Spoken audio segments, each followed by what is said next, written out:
Recorded Books presents an unabridged recording of The Adderall Diaries, a Memoir by Stephen Elliott, narrated by Jason Butler Harner and directed by Erica Jensen.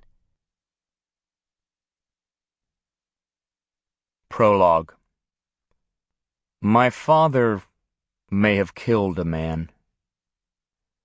It was 1970, the year before I was born.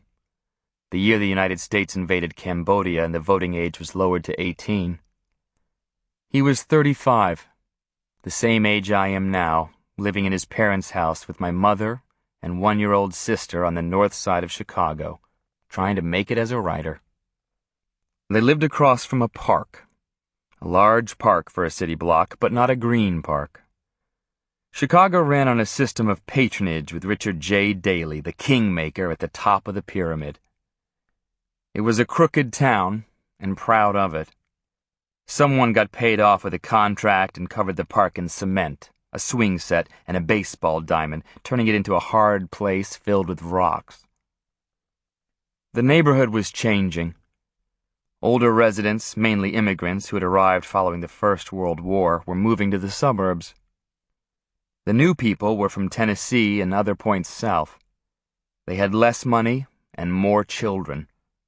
They were louder, or at least that's how it seemed, especially to longtime tenants like my dad, who wasn't doing so well financially himself. He was at work on a book about euthanasia and retirement homes, an idea given to him by an editor at a large publishing house. He wrote on the sun porch, constantly distracted by the sound rattling through the screens.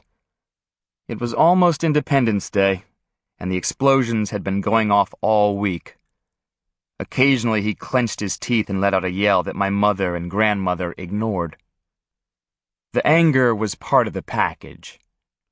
To love my father, you had to accept the outbursts, wait for them to pass, and move on to the next thing. It was something he'd been doing since he was a child when his mother would tell the other siblings not to challenge him. "Your brother's nervous," she would say. Anyone who stays with my father over time has come to this basic fact. On the 4th of July, he sat on the front steps with his neighbors, a crippled man and his wife, watching the park, cursing the firecrackers blowing off all around them.